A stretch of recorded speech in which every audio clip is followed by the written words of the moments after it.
हरिओम श्रीराम अंबज्ञ नाथ संविध मित्रांनो आणि माझ्या मैत्रिणींनो, मी वृषाली विरे आपलं स्वागत करते आपल्याच चॅनलमध्ये, ज्याचं नाव आहे अनिरुद्ध आज मोटिवेशनल चॅनल. कसे आहात सगळे? अपेक्षा ठेवते की तुम्ही सर्वजण खूप छान असणार आणि असावेत अशी आपल्या बापूंचरणी मनापासून प्रार्थना. जर चॅनल अजूनही सबस्क्राईब केलं नसेल तर प्लीज सबस्क्राईब करा, लाईक करा आणि शेअरही करा. तर आजचा आपला विषय असणार आहे नामस्मरणाचा. ठीक आहे, विषय अगदी साधा आहे पण खूप महत्वाचा आहे. ठीक आहे, हे नामस्मरण आपण का करायला हवं, कसं करायला हवं, किंवा कुठल्या मंत्राचं नामस्मरण करायला हवं, नामस्मरण करताना कुठलं नाम घ्यायला हवं, किंवा आपण हे कुठल्या वयात जास्त म्हणजे मोठ्या प्रमाणात किंवा जास्त करायला हवं. ठीक आहे, आणि कसं करायचं, याचे फायदे काय आहेत, हे सगळं आपण आजच्या व्हिडिओत बघणार आहोत. माझ्या मते तुम्हाला आजचा व्हिडिओ नक्कीच आवडेल. त्याच्यामुळे थोडा जरी आवडला व्हिडिओ तर लाईक, सबस्क्राईब, शेअर नक्की करा. चला तर मग सुरुवात करूया आजच्या व्हिडिओला. सगळ्यात पहिल्यांदा आपण बघू की आपण नामस्मरण का करायचं. ठीक आहे, तर खूप महत्वाचं म्हणजे समाधान मिळण्यासाठी आपण नामस्मरण करायचं. आपण समाधानी राहण्यासाठी नामस्मरण करायचं. आणि नामस्मरणाचा सगळ्यात मोठा फायदा म्हणजे की नामस्मरण केल्यामुळे आपलं मन शांत होतं, समाधानी होतं. ठीक आहे, तर आपलं मन जर असमाधानी असेल ना तर आपल्याला मिळणार कुठलंही यश हे आपल्याला पूर्ण आनंद देऊ शकत नाही. पण जर आपलं मन समाधानी असेल ना तर छोट्यातली छोटी गोष्ट सुद्धा आपल्याला खूप मोठा आनंद देऊन जाते. त्याच्यामुळे कुठल्याही क्षेत्रात म्हणा किंवा कुठल्याही गोष्टीत प्रगती करण्यासाठी आपलं मन समाधानी असणं हे खूप आवश्यक असतं. आपलं मन समाधानी असेल तर आपण शांततेत विचार करू शकतो, प्रत्येक गोष्टीकडे आपण पॉझिटिव्हली बघू शकतो. त्याच्यामुळे नामस्मरणाचा हा सगळ्यात महत्वाचा फायदा म्हणजे की आपलं मन हे समाधानी आणि शांत होतं. ठीक आहे, नामस्मरणाचे तर अत्यंत म्हणजे अनेक फायदे आहेत. बरोबर आहे, नामस्मरणामुळे आपल्याला वाटणारी भीती सुद्धा ही हळूहळू कमी होत असते. ठीक आहे, का तर नामस्मरण करताना आपण जे मंत्र किंवा जे नाम घेतो परमेश्वराचं, कुठलंही तुम्हाला ज्या परमेश्वराच्या ज्या नामाने आनंद मिळणार असेल, समाधान मिळणार असेल, तर ते नाम आपण नामस्मरणामध्ये घेऊ शकतो. ठीक आहे, कुठलंही आपल्या बापूंचं घ्या किंवा दत्तगुरूंचं घ्या, स्वामींचं घ्या, मोठ्या आईचं घ्या, कुठलाही मंत्र आपण नामस्मरणामध्ये घेऊ शकतो. बरोबर आहे, रामाराम आत्मारामाचा आपण गजर नामस्मरणामध्ये करू शकतो, रामनाम घेऊ शकतो, कृष्णनाम घेऊ शकतो. ज्या नामस्मरणाने आपल्याला आनंद मिळेल ते नाव आपण नामस्मरणामध्ये घेऊ शकतो. शांत चित्ताने आपण तो जो मंत्र असेल किंवा ते जे काही नाम असेल ते पुन्हा पुन्हा आपण त्याची पुनरावृत्ती करत असतो. तर याच्याने काय होतं माहिती का, मंत्रांमध्ये ना एक विशिष्ट प्रकारची ताकद असते, हे आपल्याला सगळ्यांना माहिती आहे. या विशिष्ट मंत्रांमध्ये असलेल्या या विशिष्ट प्रकारच्या ताकदीमुळे आपल्या आयुष्यात ज्या अशक्य गोष्टी असतात ना त्या सुद्धा शक्य होत असतात. एवढी ताकद आपल्या या मंत्रांमध्ये असते, हे आपल्या सगळ्यांनाच माहीत असतं.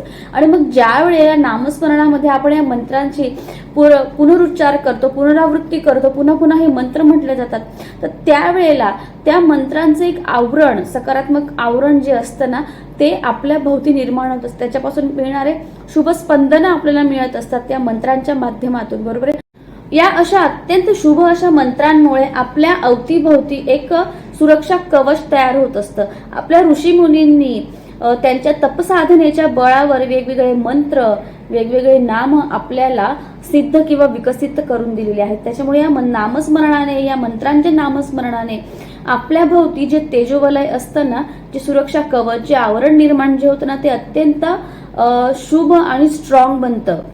आपल्याला जर आपला संसार सुखाचा करायचा असेल तर नामस्मरणासारखं दुसरं औषध नाही किंवा नामस्मरणासारखा दुसरा तोडगा नाही.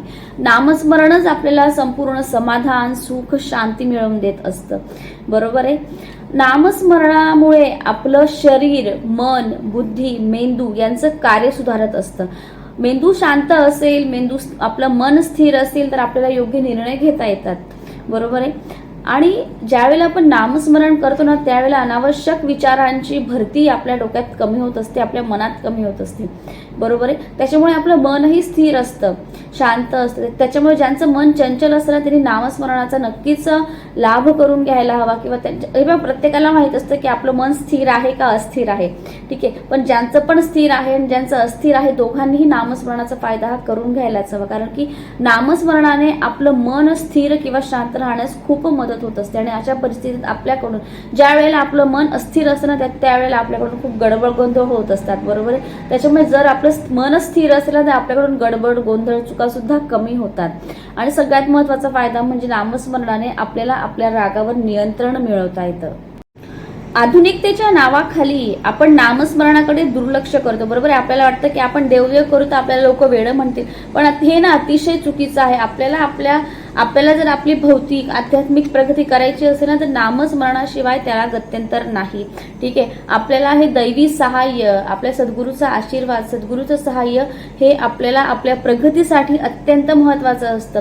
तुम्ही कितीही प्रयत्न करा, पण जोपर्यंत त्याचा कृपाशीर्वाद आपल्याला प्राप्त होत नाही तोपर्यंत आपल्याला यश मिळत नाही, समाधान मिळत नाही, बरोबर आहे. आणि त्याने जे आपल्याला समाधान दिलेलं असतं ना त्याला कशाचीच तोड नसते. त्याच्यामुळे आधुनिकतेच्या नावाखाली जे आपण म्हणतो ना की देवदेव करणारे काय लाजीरवाणी गोष्ट किंवा कमीपणाचं वाटतं, हे अत्यंत चुकीचं आहे, बरोबर आहे. नामस्मरणामुळे काय होतं माहिती का, की आपली जी वाईट स्पंदने असतात, वाईट शक्ती असते, वाईट विचार असतात, ते सद्गुरू आपल्याकडे ओढून घेतात आणि आपल्याला त्या नामस्मरणाच्या माध्यमातून शुभ स्पंदन आपल्याला बहाल करत असतात. त्याच्यामुळे आपण आपल्या सद्गुरूला प्रार्थना करायची की बापू, मी नामस्मरण करते आहे, माझ्या प्रगतीसाठी शक्य तेवढं हवं तेवढं नामस्मरण माझ्याकडून करवून घ्या.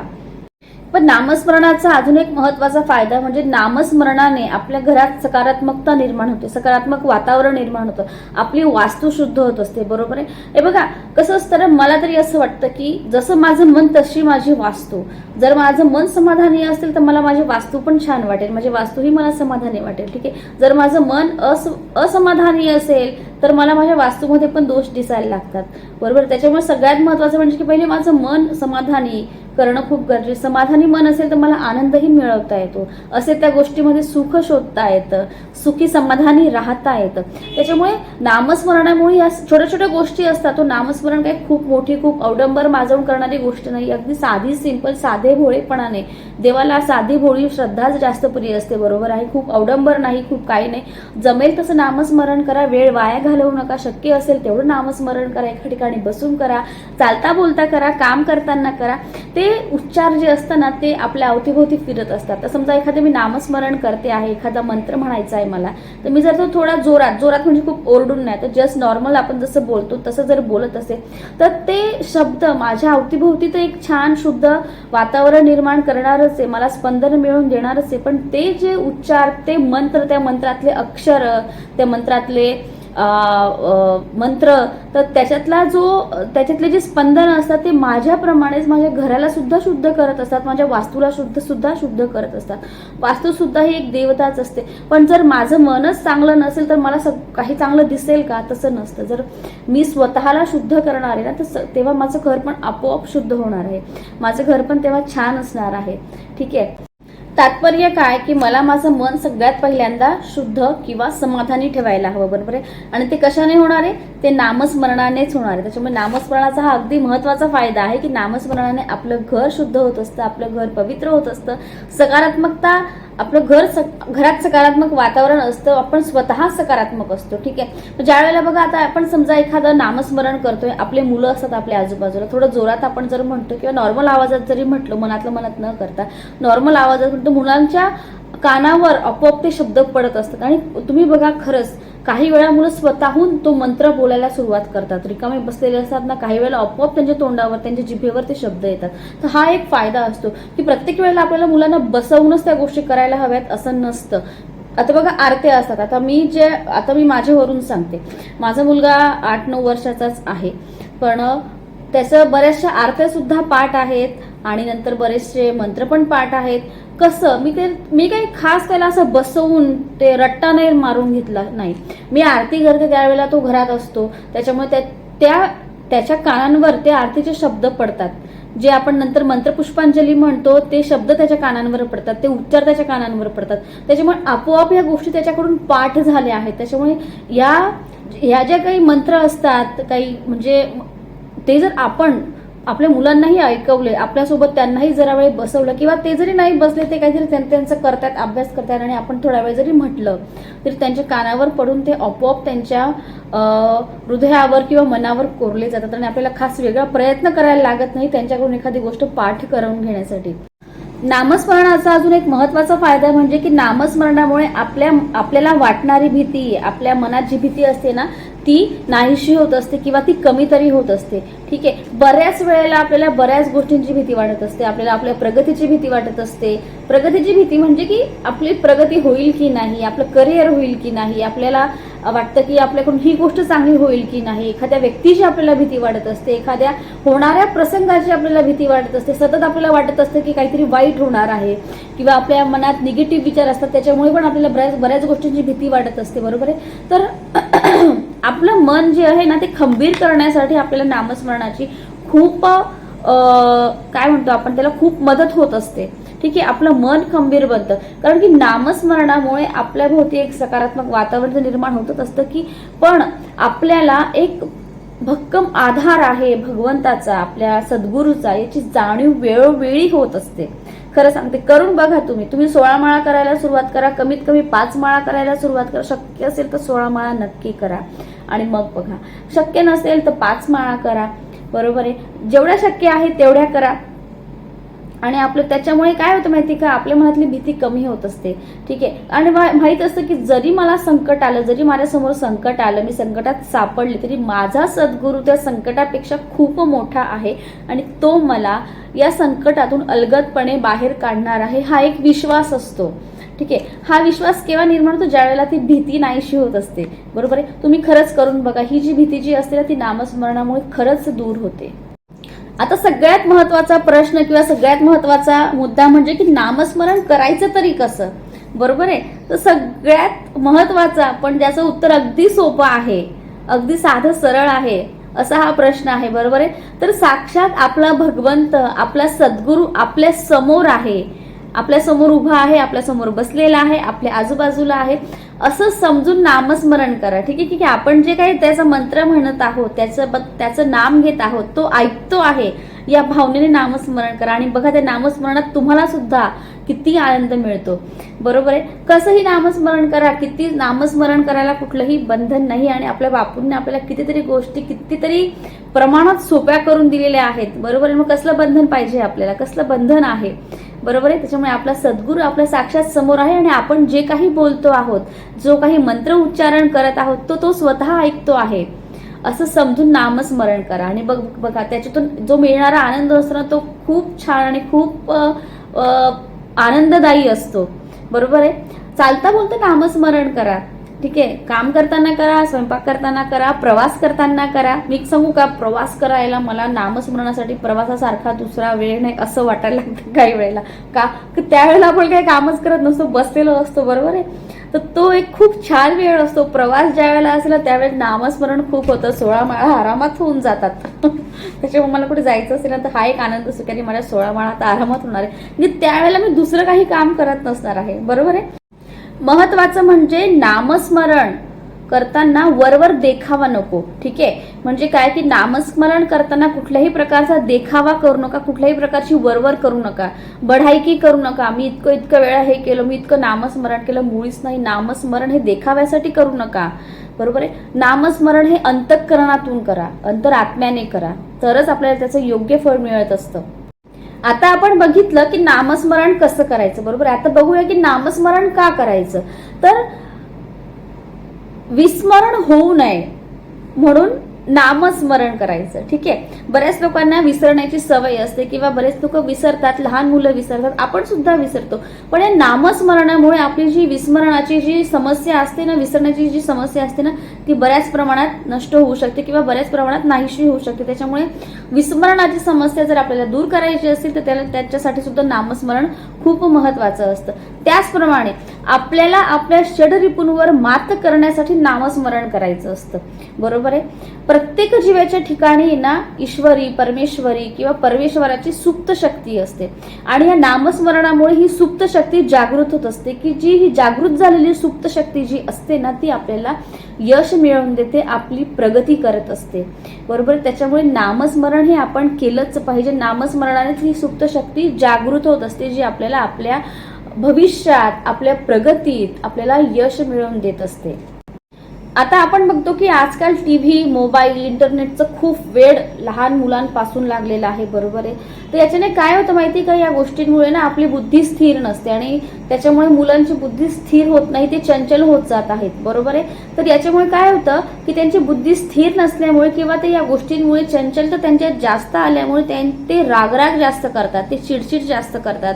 घरातलं कोणी जर त्यांना काही चांगलं सांगत असेल तर ते त्यांना पटत नाही, त्या गोष्टी त्यांच्यावर जास्त टीव्ही, मोबाईल, इंटरनेटमधल्या गोष्टी त्यांच्यावर जास्त इम्पॅक्ट करत असतात, बरोबर आहे. आणि त्यांची बुद्धी स्थिर नसल्यामुळे चिडचिड होते, रागराग होते आणि या रागाच्या भरात किंवा चिडचिडच्या भरात मन स्थिर नसल्यामुळे त्या चुकीच्या मार्गावर पण ते जात असतात, बरोबर. चुकीच्या गोष्टी त्यांच्याकडून घडत असतात. त्याच्यामुळे या गोष्टी नको हव्या असतील तरी टीव्ही जरी बघा आपण सांगितलं त्यांना की मोबाईल घेऊ नका, टीव्ही बघू नका, हे होणार नाही, ते घेणार, त्यांच्या कामापुरतं तरी ते घेणार आहे, बरोबर आहे. पण तरी या गोष्टी ते वापरत आहेत ना, तरी आपल्या मुलांना आपण आतापासून थोडा वेळ तरी नामस्मरणाची सवय लावायला हवी, बरोबर आहे. की तर या गोष्टी ज्या असतात ना, या त्यांना भविष्यात खूप फायदेशीर ठरू शकतात आणि आताच्या याच्यात सुद्धा खूप फायदेशीर ठरू शकतात.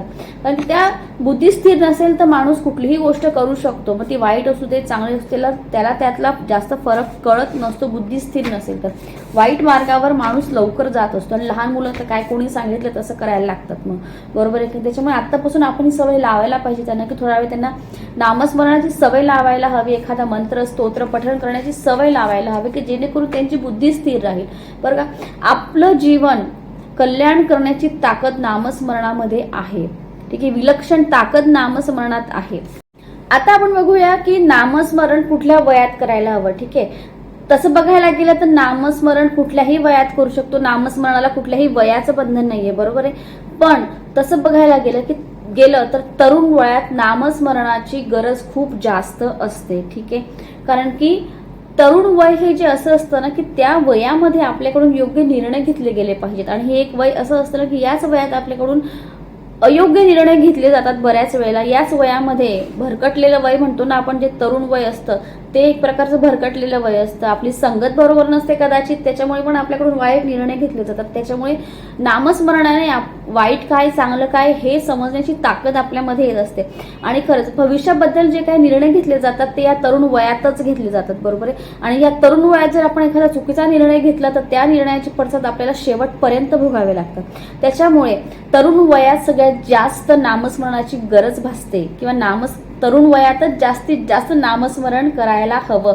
का तर असं म्हटलं जातं की या तरुण वयातच दैवी सहाय्य जास्त प्रमाणात पुरवलं जातं किंवा लवकरात लवकर तरुण वयात दैवी सहाय्य प्राप्त होतं, ते नामस्मरणामुळे, ठीक आहे. मी असं म्हणत नाही तरुणांना की देव देव करत बसा, अरे नाही. जे तुम्ही करताय, जे शिकताय, जे काम करताय त्याच्यासोबत तुम्ही नामस्मरण करा, की जेणेकरून आपण वेगळ्या वाईट मार्गावर जाणार नाही, वाईट संगतीत जाणार नाही, वाईट संगतीचा परिणाम आपल्यावर होणार नाही.